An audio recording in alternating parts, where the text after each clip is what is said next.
நிறுத்தி போதகரே, இந்த ஸ்திரீ விபசாரத்தில் கையின் களவமாய் பிடிபட்டால் இப்படிப்பட்டவர்களை கல்லெறிந்து கொள்ள வேண்டும் என்று மோசே நியாயப்பிரமாணத்தில் நமக்கு கட்டளையிட்டிருக்கிறாரே, நீர் என்ன சொல்கிறீர் என்றார்கள். அவர் மேல் குற்றம் சுமத்துவதற்கான காரணம் உண்டாகும் பொருட்டு அவரை சோதிக்கும்படி இப்படி சொன்னார்கள். இயேசுவோ குனிந்து விரலினால் தரையிலே எழுதினார்.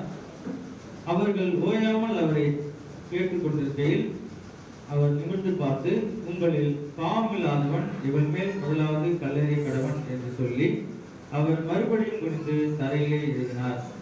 அவர்கள் அதை கேட்டு தங்கள் மனசாட்சியினால் கண்டு கொள்ளப்பட்டு பெரியோர் முதல் சிறியோர் வரைக்கும் ஒவ்வொருவராய் போய்விட்டார்கள். இயேசு கணித்திருந்தார். அந்த ஸ்திரீ நடுவே நின்றாள்.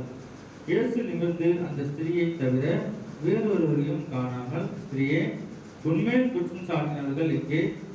ஒருவனாகிலும் உன்னை ஆக்கினைக்குள்ளாக தீர்க்கவில்லையா என்றார். அதற்கு அவள், இல்லை ஆண்டவரே என்றாள். இயேசு அவளை நோக்கி, நானும் உன்னை ஆக்கினைக்குள்ளாக தீர்த்ததில்லை, நீ போ, இனி பாவம் செய்யாதே என்றார். மறுபடியும் இயேசு ஜனங்களை நோக்கி, நான் உலகத்திற்கு ஒளியாயிருக்கிறேன். என்னை பின்பற்றுகிறவன் இருளிலே நடவாமல் ஜீவ ஒளியை அடைந்திருப்பான் என்றார். அப்பொழுது பரிசேயர் அவரை நோக்கி, உன்னை குறித்து நீயே சாட்சிப்படுகிறாய், உன்னுடைய சாட்சி உண்மையானதல்ல என்றார்கள். இயேசு அவர்களுக்கு பிரதித்திரமாக, என்னை குறித்து நானே சாட்சி கொடுத்தாலும் என் சாட்சி உண்மையா இருக்கிறது. ஏனெனில் நான் எங்கே இருந்து வந்தேன் என்றும் எங்கே போகிறேன் என்றும் அறிந்திருக்கிறேன். நீங்களோ நான் எங்கே இருந்து வருகிறேன் என்றும் எங்கே போகிறேன் என்றும் அறியீர்கள். நீங்கள் மாம்சத்திற்கு ஏற்றபடி நியாயம் தீர்க்கிறீர்கள், நான் ஒருவனையும் நியாயம் தீர்க்கிறதில்லை. நான் நியாயம் தீர்த்தால் என் தீர்ப்பு சத்தியத்தின்படி இருக்கும். ஏனெனில் நான் தனித்திருக்கவில்லை, நானும் என்னை அனுப்பின பிதாவுமாக இருக்கிறோம். 2 பேருடைய சாட்சி உண்மை என்று உங்கள் நியாய பிரமாணத்திலும் எழுதியிருக்கிறதே. நான் என்னை குறித்து சாட்சி கொடுக்கிறோனா இருக்கிறேன், என்னை அனுப்பின பிதாவும் என்னை குறித்து சாட்சி கொடுக்கிறார் என்றார். அப்பொழுது அவர்கள், உம்முடைய பிதா எங்கே என்றார்கள். இயேசு பிரதித்திரமாக, என்னையும் அறிவீர்கள், பிதாவையும் அறிவீர்கள். நீங்கள் என்னை அறிவீர்களானால் பிதாவையும் அறிவீர்கள் என்றார். தேவாலயத்திலே இயேசு உபதேசம் பண்ணுகிற போது தர்ம பெட்டி இருக்கும் இடத்திலே இந்த வசனங்களை சொன்னார். அவருடைய வேலை இன்னும் வராதபடினால் ஒருவனும் அவரை பிடிக்கவில்லை. இயேசு மறுபடியும் அவர்களை நோக்கி, நான் போகிறேன், நீங்கள் என்னை தேடி உங்கள் பாவங்களிலே சாவீர்கள், நான் போகிற இடத்திற்கு வர உங்களால் கூடாது என்றார். அப்பொழுது யூதர்கள், நான் போகிற இடத்திற்கு வர உங்களால் கூடாது என்கிறானே, தன்னைத்தான் கொலை செய்து கொள்வானோ என்று பேசிக் கொண்டார்கள். அவர் அவர்களை நோக்கி, நீங்கள் தாழ்விலிருந்து உண்டானவர்கள், நான் உயர்விலிருந்து உண்டானவன். நீங்கள் இந்த உலகத்தில் இருந்து உண்டானவர்கள், நான் இந்த உலகத்தில் இருந்து உண்டானவன் அல்ல. ஆகையால் நீங்கள் உங்கள் பாவங்களில் சாவீர்கள் என்று உங்களுக்கு சொன்னேன். நானே அவர் என்று நீங்கள் விசுவாசியாவிட்டால் உங்கள் பாவங்களிலே சாவீர்கள் என்றார். நானே அவர் என்று நீங்கள் விசுவாசியாவிட்டால் உங்கள் பாவங்களிலே சாவீர்கள் என்றார். அதற்கு அவர்கள், நீர் யார் என்றார்கள். இயேசு அவர்களை நோக்கி, நான் ஆதி முதலாய் உங்களுக்கு சொல்லியிருக்கிறவர் தான். உங்களை குறித்து பேசவும் நியாயத்திற்கும் எனக்கு அநேக காரியங்கள் உண்டு.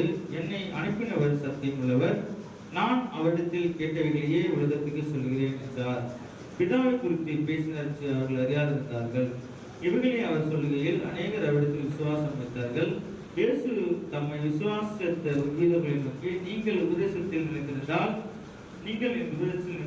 மெய்யாகவே இருப்பீர்கள், சத்தியத்தையும் அறிவீர்கள், சத்தியம் உங்களை விடுதலையாக்கும். இயேசு அவர்களுக்கு பிரதித்திரமாக, பாவம் செய்கிறவன் எவனோ பாவத்துக்கு அடிமையாகிறான் என்று மெய்யாகவே உங்களுக்கு சொல்கிறேன்.